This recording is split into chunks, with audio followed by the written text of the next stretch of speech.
visuals, and welcome back to the channel, and welcome back to another edition of 5 Fast Facts on a Friday with me, sweaty boy Dan, because it's fucking hot, from the visual guys. And this week we're going to take a look at one of my favourite shows growing up as a kid. To be fair, a show I watched a few months back, and we bought the ignore the boxes on the light. You can just see the, where's my arm going?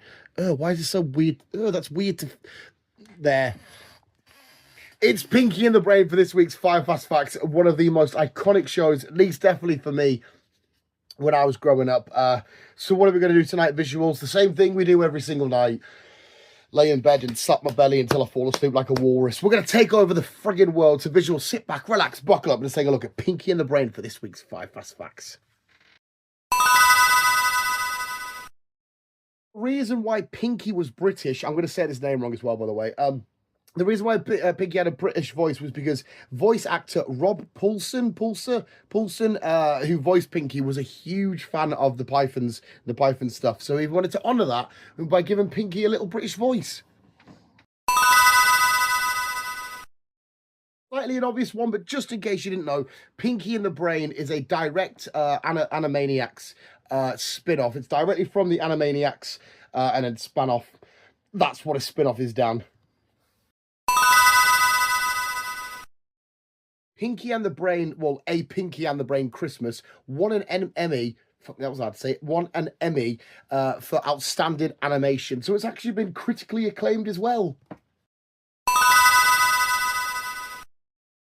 Only time Brain was able to take over the world was actually in a different show called, and again I've written it down because my handwriting is so fucking disgusting, in a show called Freakazoid, where I think if the images that I saw, because I didn't actually see it, it was like a very post-apocalyptic, that everywhere had been destroyed, but yeah, he took over the world, he'd done it, he must have caused some sort of chaos and carnage, but he did take over the world, just not in Pinky and the Brain.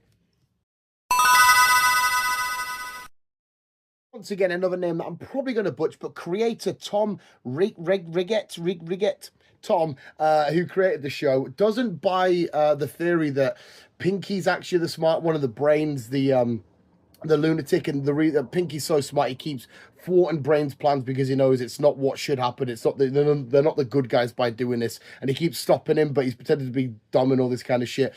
Tom actually doesn't agree with that theory, and I'm guessing if he's the creator, you probably shouldn't argue with him. But it was a fun theory while it lasted until I read that. But yes, he doesn't agree with the theory. Now, visuals, that was this Friday's 5 Fast Facts, all about Pinky in the Brain. If you did enjoy, please swap Booski and Shuski. Let me know in the comments below anybody or anything you want 5 Fast Facts on in the future. Fuck, I said that quite quick, because we will surely get it done. But apart from that, visuals, thank you so much for watching, and remember, always keep being you and keep on keeping on.